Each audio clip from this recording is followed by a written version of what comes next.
أعوذ بالله من الشيطان الرجيم بسم الله الرحمن الرحيم رب اشرح لي صدري ويسر لي أمري واحلل عقدة من لساني يفقه قولي صدق الله العظيم. د ټولو ناول ستاسو خپل چینل روشنی کا سفر یعنی درانا سفر چینل کې ټول لیدونکو او اوریدونکو ته چې د خوش آمدید وایم، هرکلی ورته وایم. الحمدلله دا زموږ یو خواهش و چې یو داسې چینل جوړ کړو چې د هغې نه خصوصا طلبا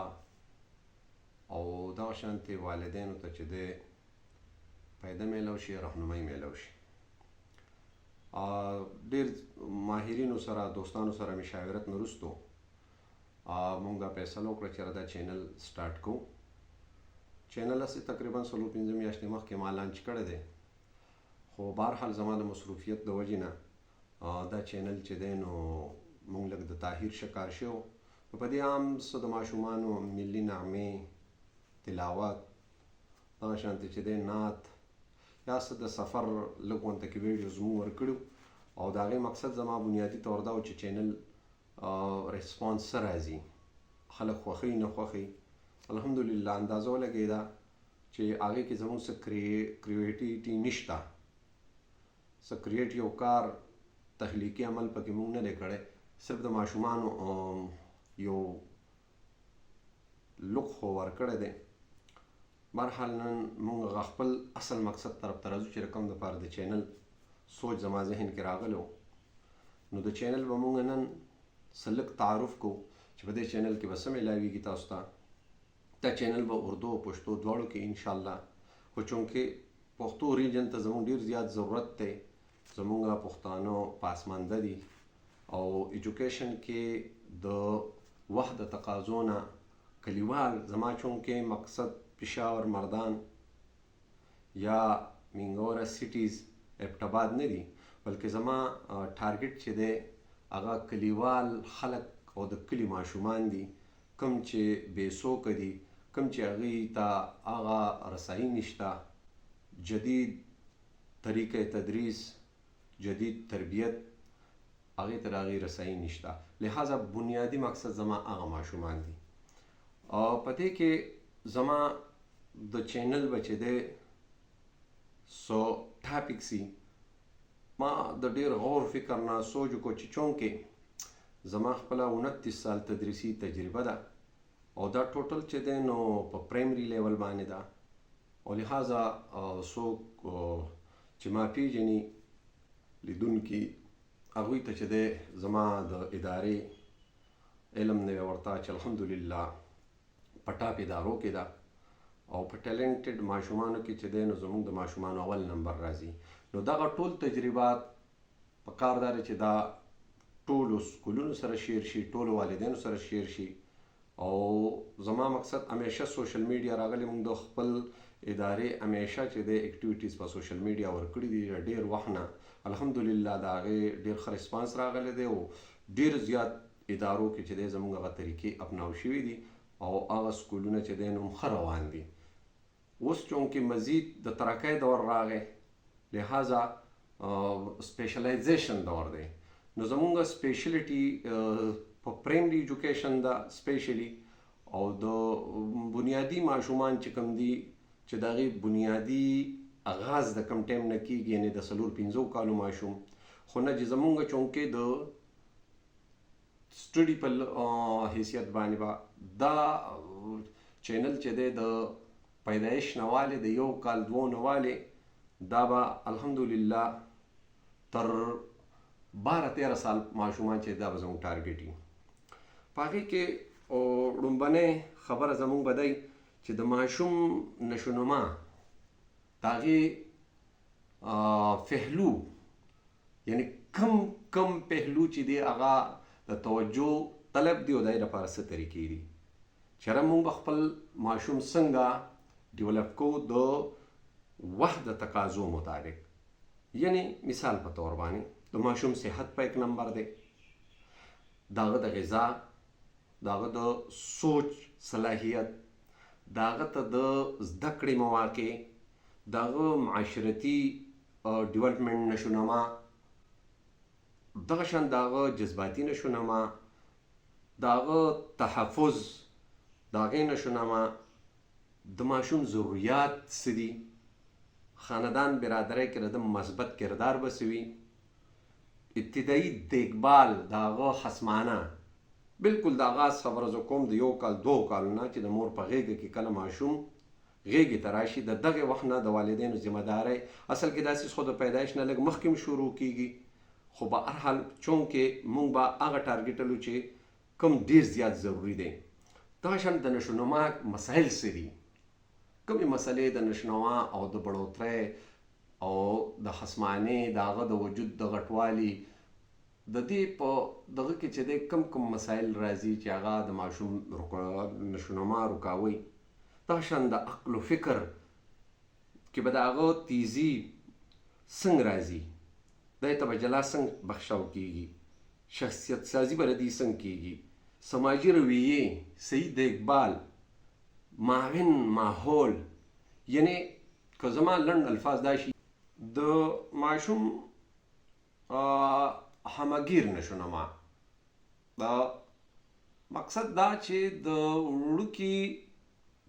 ټوټل نشونما به څنګه کیږي، په هغې کې مونږ د هغه جسماني نشونما، د هغه جذباتي نشونما، د هغه ذهني نشونما، د هغه معاشرتي نشونما، یعنی دا ټول چې را یو ځای کې نو دا مکمل شخصیت جوړي. شخصیت چې دی ماهرین وایي چې دا د پیدایش نه والې تر 8 سال پورې چې دی دا کمپلیټ کیږي، او کوم شخصیت چې په دې وخت کې جوړ شو،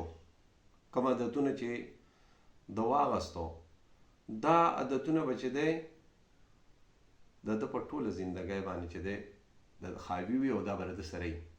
لہذا پته دا ولګېده چې ابتدایي عمر دا 8 سال دور چې دی دا ډېر لازمي دی، دې کې کمپلیټ شخصیت سازي کیږي، بعضې رویې، بعضې عادتونه د هغه د شخصیت حصه شي. لہذا زمونږ به دا ټول ټارګټي چې د ماشوم نه یو بهترین انسان، د معاشرې فعال انسان دا به څنګه جوړو. د دې لپاره څه طریقې دي؟ د دې لپاره د والدینو څه ذمه داري ده، د دې لپاره د اساتذو څه ذمه داري ده، د ماحول چاپېرچول د هغې څه ذمه داري ده، آیا د ماشوم په شخصیت، د ده په تعلیم و تربیت د ماحول څومره اثر دی، آیا ماحول